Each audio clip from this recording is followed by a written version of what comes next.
Hello, beautiful people. Welcome back to Global Happiness today. When it comes to the issue of Southeast, the Southeast have got numerous, multiple voices, but the loudest voice over the years or over the months, who seem to be the strongest voice thus far, has been the indigenous people of Biafra, especially when you consider the issue of sit at home and the compliance thus far. As we speak, a lot of voices, a lot of dissenting voices have decided to clear the air and set the record straight. It's no longer getting funny, as they now want to take the region back where they feel that it's no longer within their reach. Well, before we go to the newspaper to find out exactly what is going on, like you subscribe to our channel by clicking on the red subscribe button beside it. You see bell notification icon. Please go ahead, click on it to get notified as soon as we update our channel on YouTube. Well, the Apex Igbo Socio-Cultural Organization, Ohanaeze Ndigbo, worldwide has said it was wrong for some Nigerians to assume that statements from the indigenous people of Biafra, that's IPOB,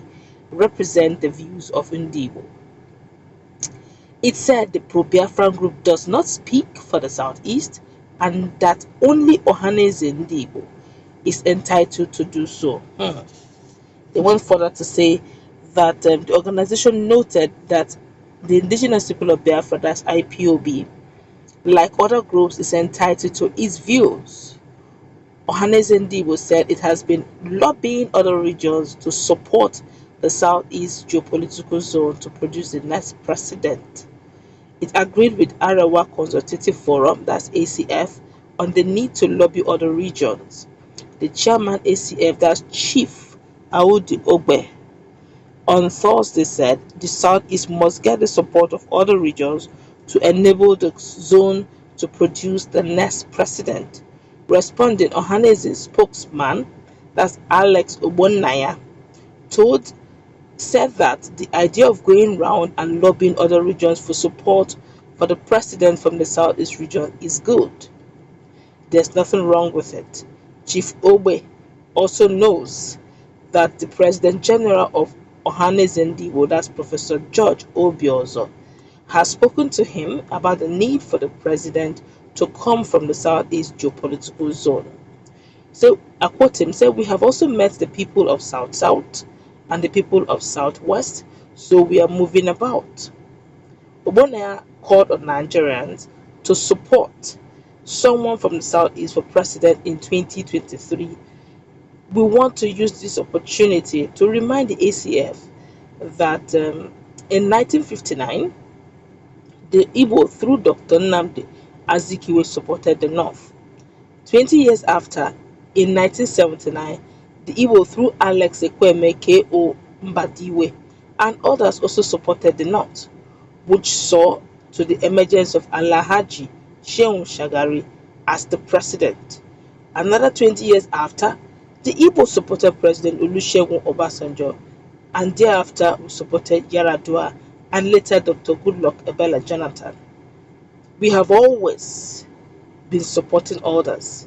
Our simple prayer is for Nigerians to do unto the Igbos what we have been doing unto others, he said. On the misconception that IPOB represents Ndigbo, Obonaya said, the other thing which they also said is that IPOB is causing embarrassment and all that. It is strange and curious that some Nigerians would highlight the views expressed by the indigenous people of Biafra and not the ones expressed by Ohanaeze Ndigbo. IPOB is an organization. We have many organizations in Igbo land, but Ohanaeze Ndigbo is the umbrella body of all these associations in Igbo land. Nigerians should rather take the views of Ohanaeze as representing the entire Igbo nation, he said. Quite an interesting one, if you ask me. But one would always say this very quickly. It's one thing, there's this general slogan they usually say talk now do. You talk, you do. Ohanaeze Ndigbo have been speaking, but the question is who have been implementing. It is one thing to speak, it's another thing to implement. When they say sit at home, the people obeyed it. When they say suspend it, the only voice the people obey is those who order the sit at home. When you just notice that more often than not, people tend to, either through fear or through sheer obedience or through sheer love, Whenever indigenous people of Biafra say something, they just believe, okay, that must be the mindset of most Igbo people. That's because the voice of indigenous people of Biafra seems to be the loudest. Unfortunately, but it's the truth, and that well, it's the fact. I won't call that the truth, but the fact. But that narrative can be changed if you begin to feel the pulse of the people. All right, you notice that Mazen Abdikano, having been talking so much about marginalization, he can also, so to speak, express the pains of the people, and the people aligned with him, feeling that this man speaks more, understands the plight of the Ndigo, and he speaks more like them, or speaks their mind. But if the Ohanes Ndibo can, become apolitical, just the same way they were created, speak the truth or speak the facts the way it is, regardless of who's else being God, regardless of who are paid you courtesy visit or who you are paid courtesy visit to, and say it the way it is, I'm sure the average Igbo man will begin to teach towards Ohanes Ndibo's speeches. So you see some comments like Ohanes Ndiori, Ohanes Ndoshi, and all that. That it comes from the certain voices that believe that Ohanes Ndibo. And to worsen it, we have about two fractions of Ohanes Ndibo. One that is Professor Bielzo and the other one. So you see, these fractions don't even help matters. One speaks for, the other speaks against. So if you, yes, like they rightly said, that IPOB, like every other organization, have that entitled to their opinion.